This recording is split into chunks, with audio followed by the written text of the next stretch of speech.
जी अस्सलाम वालेकुम viewers, back again with another video. आज हम बात करेंगे एक ऐसे शख्स की जिन्होंने सिर्फ 8 सालों में अपने आप को ज़ीरो से लेके 2600 करोड़ डॉलर का मालिक बना दिया। लेकिन फिर सिर्फ एक ट्वीट ने उनकी पूरी एम्पायर को मलिया मेट कर दिया। जी हाँ, हम बात कर रहे हैं सैम बैंक्समैन-फ्रीड की।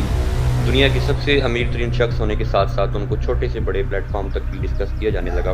क्योंकि इतनी छोटी उम्र में इतनी ज़्यादा वेल्थ बनाना, वो भी सिर्फ 8 सालों में, वाक़ई एक हैरानकुन काम था। और फिर अगर हमें कहा जाए कि दुनिया का इतना अमीर इंसान रातों रात गरीब हो गया, इस बात पर भी यकीन लाना मुश्किल है। लेकिन इन भाई साहब के केस में सेम यही चीज़ है। अब सवाल ये है कि इतनी सारी दौलत उन्होंने इतने कम टाइम में बनाई कैसे? और आखिर कैसे एक ट्वीट ने उनकी सारी इस एम्पायर को मलिया मेट कर दिया? एमआईटी से ग्रेजुएशन करने के बाद जेन स्ट्रीट नामी एक फर्म से उन्होंने अपने ट्रेडिंग का आगाज़ किया। अब इस फर्म के अंदर उन्होंने अपने तमाम ही एक्स कोलीग्स और कॉलेज फ्रेंड्स को रखा। इस फर्म के अंदर काम करते हुए उनके साथ एक और भी किरदार की मुलाकात हुई, जो कि उनकी एक्स कोलीग भी थी और उनके साथ-साथ उनकी गर्लफ्रेंड भी थी। अब वहाँ पर काम करते हुए उनको क्रिप्टो करेंसी में एक लूप होल नज़र आया। उन्होंने सोचा कि मैं यहाँ से अमेरिका से बिटकॉइन जापानीज़ मार्केट में सेल करूँ। अब यहाँ से कमाए हुए पैसे के साथ उन्होंने अलामीडा क्रिप्टो करेंसी के नाम से एक फ़र्म खोली। अब अलामीडा की एक्सचेंज भी क्रिप्टो के एसेट्स में हुआ करती थी, जिसके लिए उनको दूसरे एक्सचेंज का इस्तेमाल करना पड़ता था। अब अपने प्रॉफिट्स को बढ़ाने के लिए उन्होंने अपने एक एफटीएक्स के नाम से क्रिप्टो एक्सचेंज का आगाज़ किया और इसके साथ-साथ अपनी एक एफटीटी के नाम से क्रिप्टो करेंसी भी लॉन्च की। अब क्योंकि सैम ने इस मार्केट के अंदर अपना एक नाम बना लिया था, तो देखते ही देखते 10 लाख लोगों ने इस मार्केट को ज्वाइन किया और 10 लाख लोगों ने वहाँ पे अपनी क्रिप्टो करेंसी रखवा के वहाँ से ट्रेड करना शुरू कर दिया। अब नॉर्मली होता ये है कि क्रिप्टो एक्सचेंज में जो पैसे पड़े होते हैं वो आप किसी भी टाइम विथड्रॉ करा सकते हैं। तो इसी सहूलत को देखते हुए लोगों ने अपने पैसे वहाँ पे रखवाए और माँ सिवाय किसी इन्फ्लेशन की या किसी भी ओवरऑल के हालात ख़राब होने पर लोग वहाँ से पैसे विथड्रॉ अपने नहीं करवाते, अपनी करेंसी को वहाँ से विथड्रॉ नहीं करवाते। तो इस चीज़ को देखते हुए सैम साहब ने जो है इस पैसे को आगे इन्वेस्ट किया बाकी चीज़ों में, कि चलें यहाँ से मुझे प्रॉफ़िट आएगा तो वो फिर मेरा अपना है और बाकी इनको चीज़ें मैं वहाँ से जो इनकी अमाउंट मैंने यूज़ की हुई है वो उनको दोबारा वापस कर दूँगा। अब इन भाई साहब का इरादा था कि मैं एफटीएक्स के पड़े हुए कस्टमर फंड से आगे इन्वेस्टमेंट करता हूँ। लेकिन अब की बारी सैम की किस्मत इसका साथ छोड़ चुकी थी। पूरे अमेरिका में इन्फ्लेशन की वजह से सैम का इन्वेस्ट किया हुआ पैसा डूबता हुआ नजर आने लगा और ये इन्वेस्ट की हुई एफटीटी की करेंसी एफटीएक्स के कस्टमर्स का पैसा था। यानी 90% कस्टमर फंड्स का हिस्सा इन भाई साहब ने अपनी बुरी किस्मत की वजह से ज़ाया करवा दिया। अब कस्टमर फंड्स का नाम सुनते ही तमाम ही लोगों के कान खड़े हो गए, क्योंकि ये सारा पैसा एफटीएक्स के कस्टमर्स का था और बिलाशुबा इन पैसों को इस्तेमाल करना एक गैर कानूनी काम है।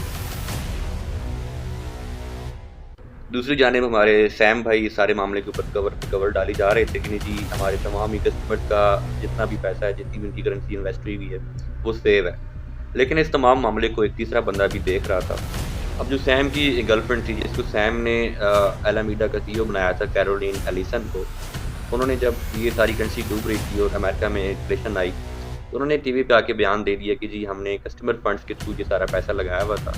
अब इस कहानी में एंट्री होती है एक तीसरे शख्स की। तो इन भाई साहब की कहानी में एंट्री ऐसे होती है कि जब सैम ने एफटीएक्स को लॉन्च किया था, तो तब उस टाइम पे सीजेड ने $50 मिलियन का शेयर जहाँ पे डाला था एफटीएक्स में, और बाद में जब एफटीएक्स अपने पैरों पे खड़ी हो गई तो सैम ने $2 बिलियन दे के अपना शेयर यहाँ से वापस खरीद लिया था। लेकिन ये $2 बिलियन यूएस डॉलर्स नहीं थे, बल्कि ये एफटीटी की करेंसी थी, जो कि सीजेड ने इसको बेचने के बजाय अपने पास सेव रखा और सैम को बिल्कुल भी अंदाजा नहीं था कि उसने एक करेंसी नहीं बल्कि इसको एक फॉर्म दे दिया है। अब सीजेड के पास इतने ज़्यादा एफटीटी की करेंसी थी कि वो किसी भी वक्त इनको सेल करके सैम की पूरी एम्पायर को मलिया मेट कर सकता है। अब ये भाई साहब एक अच्छे मौके का इंतज़ार कर रहे थे और 6 नवंबर 2022 को उन्होंने ट्वीट किया कि हम सारी अपनी एफटीटी की करेंसी बेच रहे हैं। अब इस सारे वाक़ये के बाद क्रिप्टो करेंसी की दुनिया में बिल्कुल तहलका मच गया। जिनके पास एफटीटी की करेंसी पड़ी थी, सब ने धड़ाधड़ बेचना शुरू कर दिया और एफटीएक्स के कस्टमर्स ने एफटीटी की करेंसी को वहाँ से विदड्रॉ करना स्टार्ट किया। लेकिन विदड्रॉ तो तब हो जब आपके पास वहाँ एक्सचेंज में करेंसी पड़ी हो। अब सैम के पास सिवाय सीजेड के कदमों के गिरने के अलावा और कोई ऑप्शन नहीं था।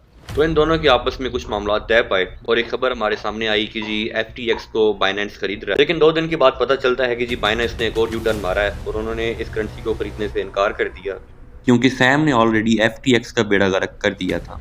एफटीएक्स ने लोगों के $10 बिलियन वापस करने थे, जबकि उनके पास सिर्फ 900 मिलियन ही पड़े थे।